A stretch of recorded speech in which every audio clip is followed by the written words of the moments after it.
हाँ जी स्टूडेंट, इसके बाद आता है प्रॉपर्टीज़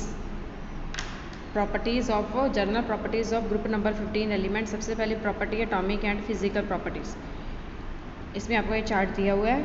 एटॉमिक रेडियस क्या है कि general atomic and radius of group number 15 are smaller than group 14 because as we move go along the period जो एटॉमिक रेडियस है वो डिक्रीज़ होता है। अगर हम डाउन में ग्रुप में मूव करेंगे तो एटॉमिक रेडियस इंक्रीज़ होता है विद इंक्रीज इन नंबर। ये आपको बताइए। आयनाइजेशन एनर्जी भी क्या है, जो ग्रुप नंबर 15 के एलिमेंट है उनके ग्रुप नंबर 14 की उनसे हायर है और higher than members of group number 14 element. अगर हम डाउन में जाते हैं तो जो आयनाइजेशन एंथैल्पी है वो क्या होती है, डिक्रीज़ करते हैं because increase in a number of shells. लिखा है as we move down in the group it is increase in atomic size and screening effect which overweight the effect of increase nuclear charge. जो electronegativity है, जो electronegativity values of group number 15 के element की है वो higher than है group number 14। और जैसे हम डाउन में ग्रुप जाते हैं इनकी इलेक्ट्रोनेगेटिविटी की वैल्यू क्या डिक्रीज होती जाती है। ठीक है, ये तो जनरल कैरेक्टरिस्टिक्स है, ये आपने लर्न करनी है। नेक्स्ट हमने मेन जो अगला करना है वो है आपके पास मेटालिक कैरेक्टर।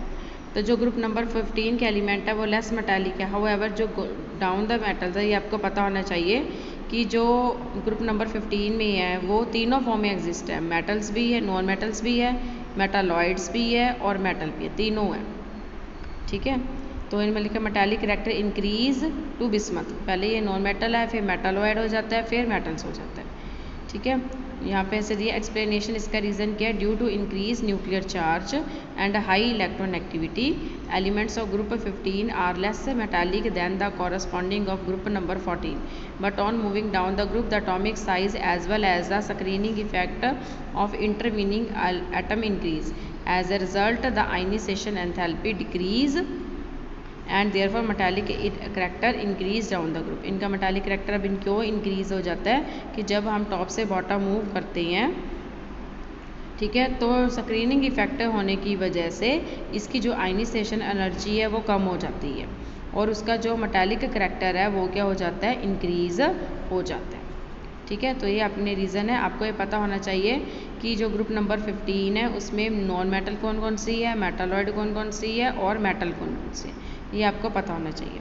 जैसे यहाँ पे लिखा हुआ है ग्रुप नंबर 15 में बिस्मथ मेटल है, तो ठीक है, ये आपको पता होना चाहिए कौन सी मेटल है कौन सी नॉन मेटल है।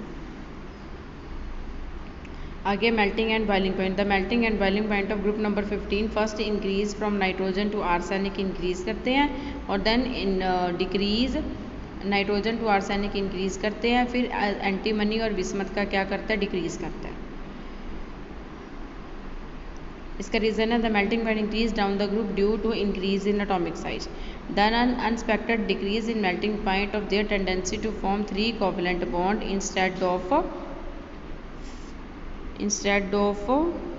5 कोवलेंट बॉन्ड्स। मतलब जो है 3 कोवलेंट बॉन्ड बनाते हैं इंस्टेड ऑफ 5 कोवलेंट बॉन्ड। ठीक है, तो 3 कोवलेंट बॉन्ड क्यों बनाते हैं, due to inert pair effect. Inert pair की इफेक्ट क्या होता है, इनर्ट पेयर इफेक्ट क्या है कि in the last element of group, जब ग्रुप में last element of the group है, जो हम उसमें से इलेक्ट्रॉन रिमूव कर देते हैं फ्रॉम द p ऑर्बिटल, तो रिमेनिंग ns2 ऑर्बिटल रह जाता है। अगर हम np3 रिमूव कर देते हैं, np3 रिमूव कर देते हैं तो पीछे ns2 ग्रुप रह जाता है। It behave like stable noble gas configuration and does not take part in the bonding.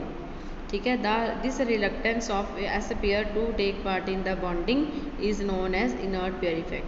तो इनर्ट पेयर इफेक्ट होने की वजह से यहाँ पे जो 5 बॉन्ड बनने थे उसकी जगह 3 बॉन्ड बनते हैं। इसकी वजह से जो attraction of their atom is weak and hence their melting point क्या हो जाते हैं, लो हो जाते हैं। जिनमें because of the large size of atom bismuth has still weaker inter atomic attraction than bismuth, therefore it has still lower boiling point. ठीक है, तो ये आपको चीज़ पता होनी चाहिए। The boiling point increase down group from nickel to nitrogen to bismuth because of increase of atomic size. तो बॉइलिंग पॉइंट इंक्रीज होता है और जो मेल्टिंग पॉइंट है पहले इंक्रीज करता है और फिर डिक्रीज करता है।